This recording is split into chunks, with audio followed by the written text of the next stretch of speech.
सबसे पहले तो मैं ज़फ़र साहब का शुक्रगुज़ार हूँ जिन्होंने इस मौजू पे मुझे डिस्कशन के लिए कहा।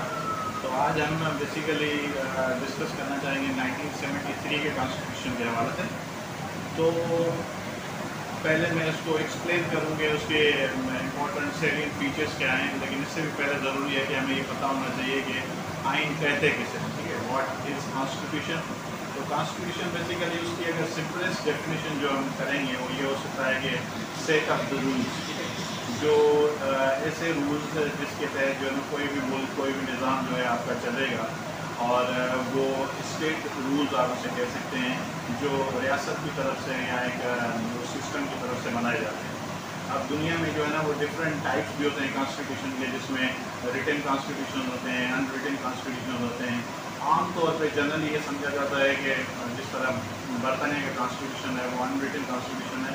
तो बहुत सारे लोग उसका ये मतलब लेते हैं कि शायद अनरिटन का मतलब ये होता है कि उनकी कोई भी चीज़ रिटन फॉर्म में नहीं होती, लेकिन ये बात सही नहीं है। रिटन फॉर्म का मतलब ये होता है कि यानी कि अनरिटन कॉन्स्टिट्यूशन आप उसे कह सकते हैं जो बाज़ाब्ता पार्लियामेंट से मंजूर ना हुआ। जिस तरह हमारा कॉन्स्टिट्यूशन था 1973 का, वो बाज़ाब्ता पार्लियामेंट से मंजूर हुआ और उसके यानी कि उसकी इम्प्लीकेशन हुई।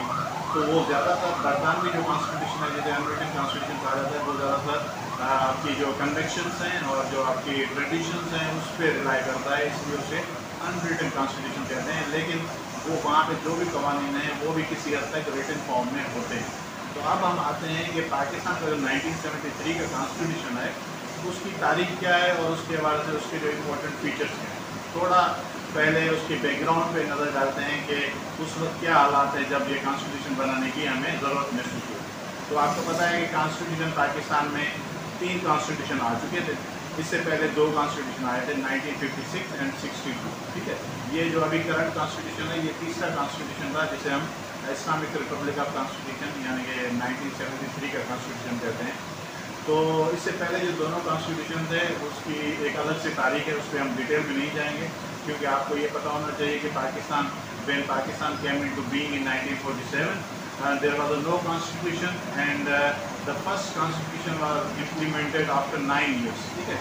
और इंडिया ने ऑन द अदर हैंड ये सिर्फ विदिन 3 years ये टास्क मुकम्मल कर लिया अपना, और ये 1950 में उनका पहला कॉन्स्टिट्यूशन आ चुका था। लेकिन unfortunately there were different reasons, ठीक है, उसके कॉजेज डिफरेंट है, उसकी अलग से पूरी एक तारीख है कि उसमें डिले क्यों हुए, हमें क्यों 9 साल लगे उसमें। उस पर अलग से एक पूरा टॉपिक बनता है कि which were the important hurdles in the formation of the first constitution of 1956। तो ये कुछ उस वक्त के जो हालात थे कि हमारा कॉन्स्टिट्यूशन काफ़ी लेट से बना।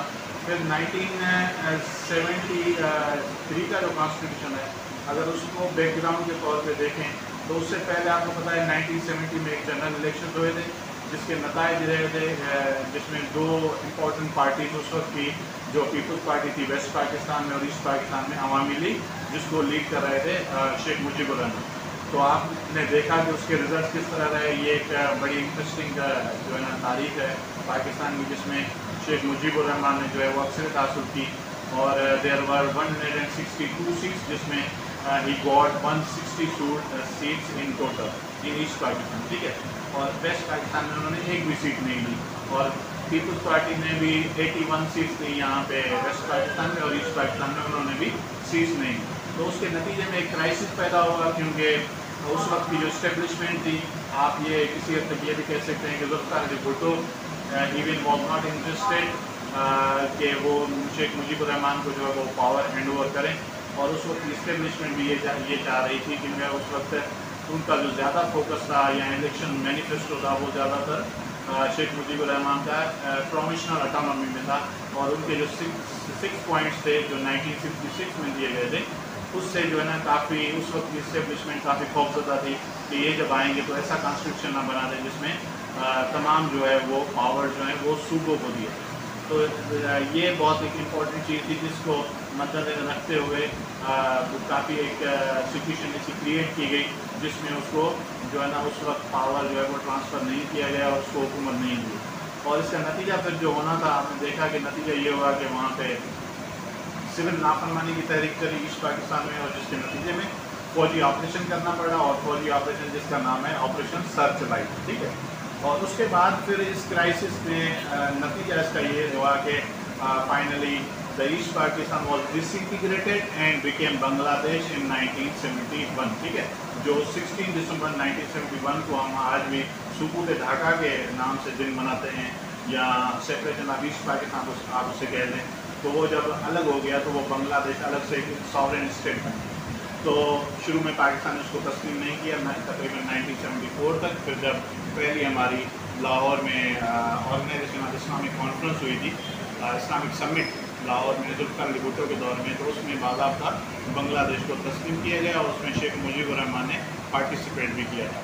अब हम आ जाते हैं कि जब ये कॉन्स्टिट्यूशन जुल्फ़िकार भुट्टो को यहाँ पे, क्योंकि वेस्ट पाकिस्तान में उन्होंने मेजॉरिटी हासिल की थी, तो अब उनको हुकूमत दी गई यहाँ पे, और उन्होंने हुकूमत लेते ही शुरू में he became the first civilian chief marshal administrator in history of Pakistan.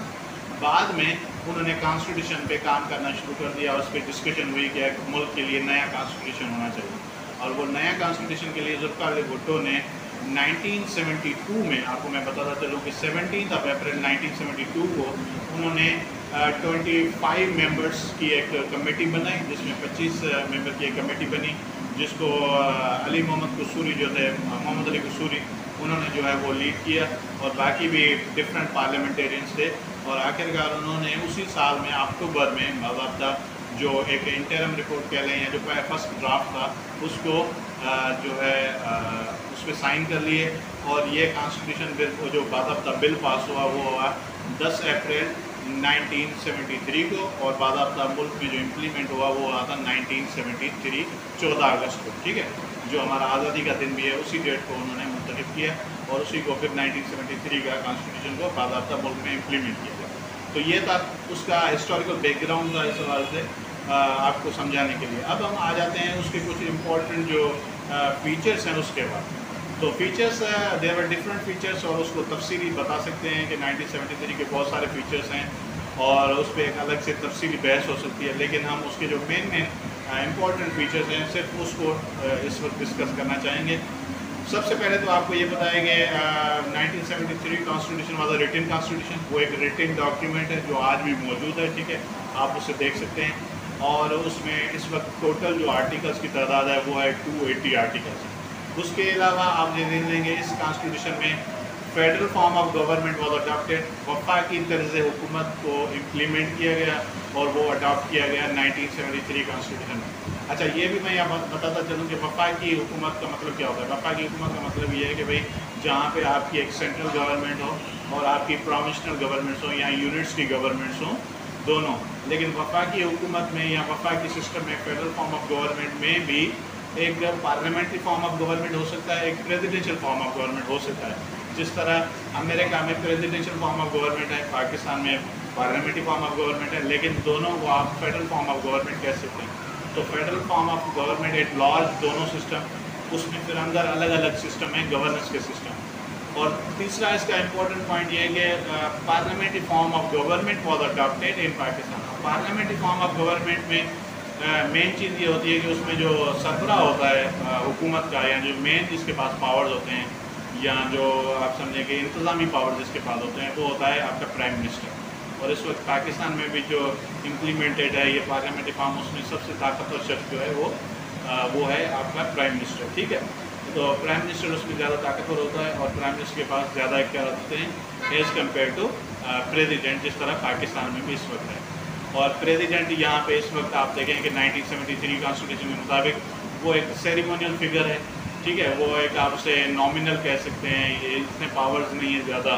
और स्पेशली आफ्टर 18th अमेंडमेंट उसके पावर्स और भी कम हो गए हैं, जो पीपल्स पार्टी के दौर में 2010 में जो है ना वो उस अमेंडमेंट को इंट्रोड्यूस करवाया गया। उसके बाद जो भी थोड़े बहुत पावर्स थे, वो भी ज़्यादातर पावर जो है वो एक तो सेंटर से प्रोविंसेस की तरफ पावर चले गए, दूसरा प्रेसिडेंट से प्राइम मिनिस्टर की तरफ जो है ना पावर्स वो बढ़े थे, ठीक है।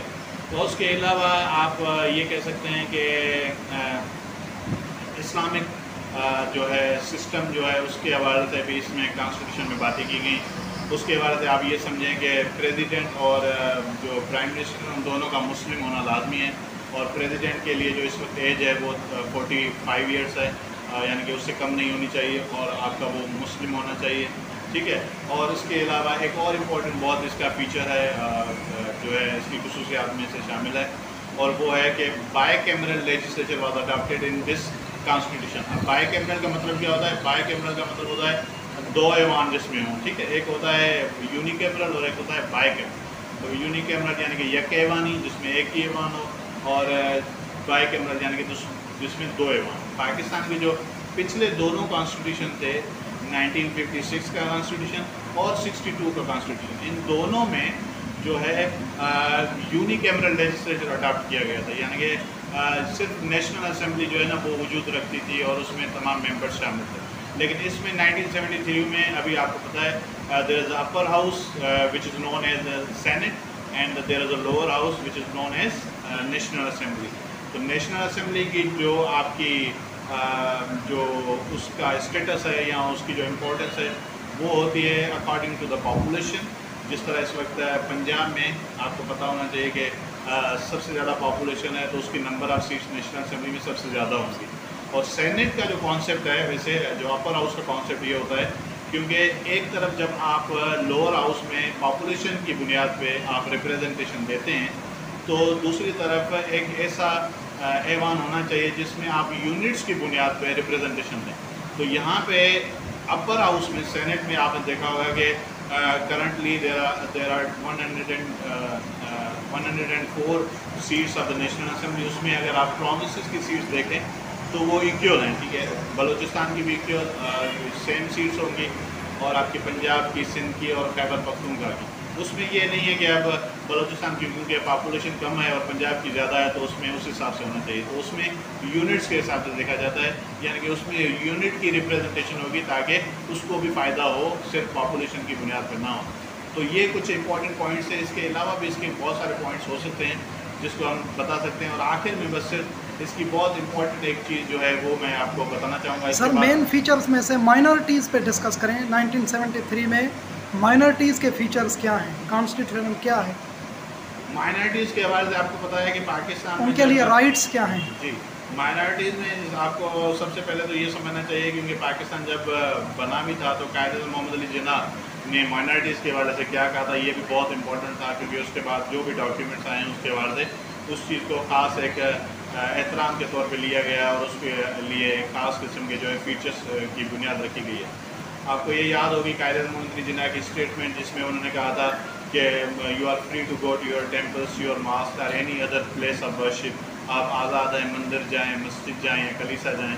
जो 11 अगस्त की तकरीर है कायदे मोहम्मद अली जिन्नाह की 1947 में जो पहली कॉन्स्टिट्यूशन असेंबली में की थी। तो उसके जुडिशरी के हवाले से डिस्कस करें। जुडिशरी का ये है कि जुडिशरी में 1973 के इंडिपेंडेंस ऑफ जुडिशरी को जो है इम्प्लीमेंट करने की बात की गई, और ये तीनों कॉन्स्टिट्यूशन में वैसे तो दर्ज किया गया, लेकिन 1973 कॉन्स्टिट्यूशन में कंपैरेटिवली आप दूसरों से बेहतर बुनियाद पर समझ सकते हैं। लेकिन इससे भी ज़्यादा इंपॉर्टेंट चीज़ जो आपने माइनॉरिटीज़ की भी बात की और ओवरऑल हमने एक चीज़ मेरे ख्याल में मिस कर दी है, वो है फंडामेंटल राइट्स, ठीक है। बुनियादी हुकूक में 1973 के कॉन्स्टिट्यूशन में जो आर्टिकल नंबर 8 to 20 है, 8 से 28 तक जो आर्टिकल है वो फंडामेंटल राइट्स के हवाले हैं।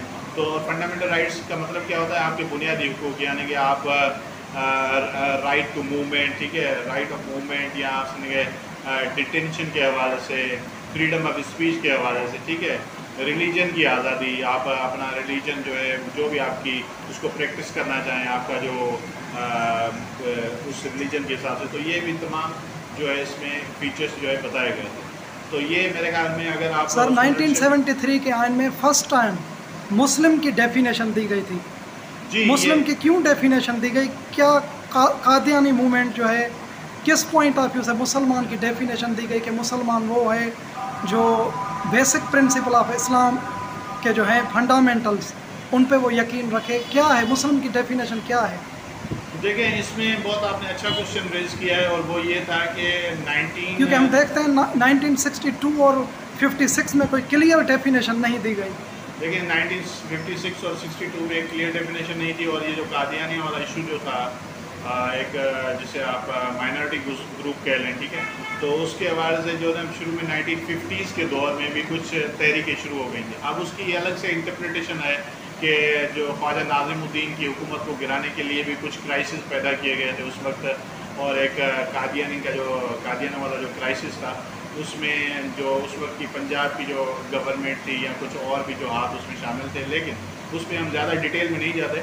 लेकिन ये है कि ये इशू बहरहाल मौजूद था, ऑन ग्राउंड था, लेकिन 73 में भी इसको दोबारा जो है ना उसको यानी कि वो हाईलाइट जब हुआ तो जुल्फ़िकार अली भुट्टो की हुकूमत पे एक प्रेशर आया, जिसमें उस पर प्रेशराइज़ किया गया कि इस ग्रुप को जो है वो नॉन मुस्लिम डिक्लेयर किया जाए। तो जुल्फ़िकार अली भुट्टो ने जो इस प्रेशर को, ज़ाहिर बात है एक रिलीजन का इशू था, और उसके बाद उनको मजबूरन जो है सेकंड जो कॉन्स्टिट्यूशन अमेंडमेंट थी उसमें ये मुस्लिम की जो डेफिनेशन है उसकी वजाहत करनी पड़ी, और उसके बाद ये कहा गया कि मुस्लिम की डेफिनेशन अब ये होगी यानी कि जो हज़रत मोहम्मद सल्लल्लाहु अलैहि वसल्लम को आखिरी नबी के तौर पे तस्लीम करें, क्योंकि जो कादियानी हैं उनका जो इस सवाल से थोड़ा जो पॉइंट ऑफ व्यू है वो थोड़ा डिफरेंट है, और वो उनके एक अलग से अपने नबी को जो है वो तस्लीम करते हैं, तो इस चीज़ को यकीन नहीं रखते, तो उन्होंने इसको वाज़ेह कर दिया।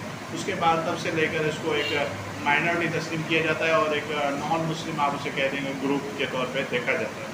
तो ये उसकी जो है ना वो तारीख थी। इसके अलावा बाकी उसके कुछ और भी अवामिल थे जो पंजाब में ख़ास तौर पे ये जो मूवमेंट स्टार्ट हुई थी, लेकिन उस पर कभी हम इंशाल्लाह नेक्स्ट सेशन में बात करना चाहेंगे। Thank you so much sir. और डियर स्टूडेंट्स, मैं मशकूर हूँ सर अली कासिम का। Sir Ali Qasim currently lecturer हैं पाकिस्तान स्टडीज़ के फेडरल उर्दू यूनिवर्सिटी में, और उसके साथ साथ सिंध मदरसतुल इस्लाम यूनिवर्सिटी में विजिटिंग फैकल्टी और बहरिया यूनिवर्सिटी में भी पढ़ा रहे हैं। सर बहुत बहुत शुक्रिया, आपने टाइम दिया। Thank you so much. Student इंशाल्लाह आई थिंक आप इंजॉय करेंगे इसको, जो है 1973 के आइन को डिटेल में भी जो है ना सर ने एक्सप्लेन किया। Thank you so much sir, आपका बहुत बहुत शुक्रिया।